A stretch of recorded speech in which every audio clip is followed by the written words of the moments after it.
Hola amigos de Ventana Verde. Bueno, vamos a hablar un pequeño comentario sobre lo que son el cauce ecológico de los ríos. Recientemente hemos escuchado la declaración que ha hecho el Ministerio de Transición Ecológica de España, en el que en el caso del río Tajo se garantiza que tiene que tener un mínimo suministro de un mínimo caudal de 6 metros cúbicos por segundo para poder mantener el cauce ecológico. ¿eh? Hay que tener en cuenta que el Tajo es un río que tiene un volumen de agua de más de 500 metros cúbicos segundo. O sea, no pasa nada porque se empleen 6 metros cúbicos por segundo para poder mantener ese cauce ecológico con todo su ecosistema, fauna y flora. Bueno, esto lo que nos lleva a preguntarnos, yo recuerdo que cuando estábamos en el colegio, en la asignatura de ciencias naturales, cuando se estudiaba el tema del agua y se hablaba de la parte del globo terráqueo que estaba cubierto de tierra, que las 2/3 partes eran de agua, y luego se decía siempre que el agua de mar, el agua salada, era el 98% del total del agua. O sea, hay menos de un 2% de agua que es dulce. Bueno, esto significa que realmente si tenemos esos caudales en los ríos y si somos capaces de garantizar ese caudal ecológico marcado no solo por el Ministerio de España de la Transición Ecológica, sino por las directrices europeas, que en el caso del Tajo para este año son 6 metros cúbicos segundo, pero se pide que tenga para el 2027 que llegue hasta 8,7 metros cúbicos por segundo.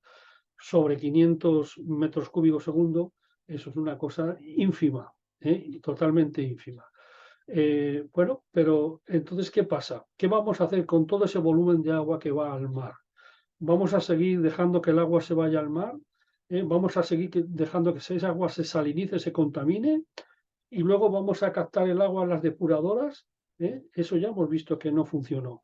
Que en los primeros ministerios de Medio Ambiente, con Cristina Narbona, se promovieron una serie de depuradoras que luego han estado la mayoría paradas, sobre todo en las regiones de la comunidad de Murcia, etcétera. ¿Por qué?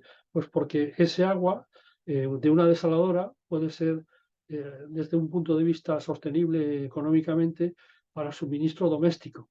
Como ya pasa, por ejemplo, en muchas ciudades de costeras, como pasa en Las Palmas o como pasa en Tenerife, donde no solamente ese agua salada se desaliniza, se utiliza para uso doméstico, se depura y se vuelve a reutilizar en riego de jardines, en baldeo, en fin, en una serie de usos complementarios y luego se vuelve otra vez a depurar. Entonces, tenemos que buscar la alternativa para obtener agua. O sea, tenemos que duplicar, triplicar lo que haga falta.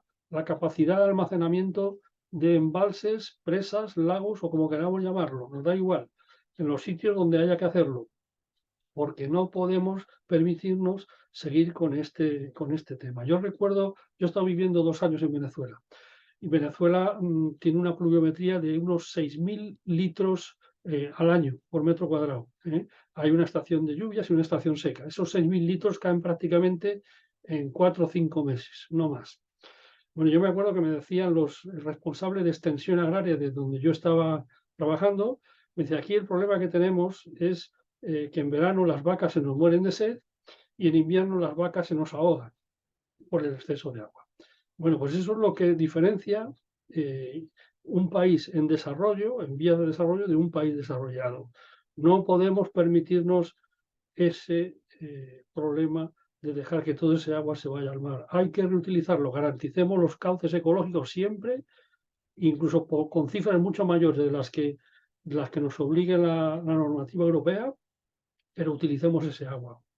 No podemos, igual que las ciudades tienen los tanques de tormenta, que eso ya lo hemos comentado en otro vídeo, pues aquí hay que hacer algo parecido. Y hay que hacerlo ya. Y hay cantidad de miles y miles de hectáreas de secano inservibles que no son productivas y que están subvencionadas y que pueden ser grandes recipientes o grandes refugios para poder crear zonas naturalizadas con agua excedente de los ríos, antes de que se desalinice.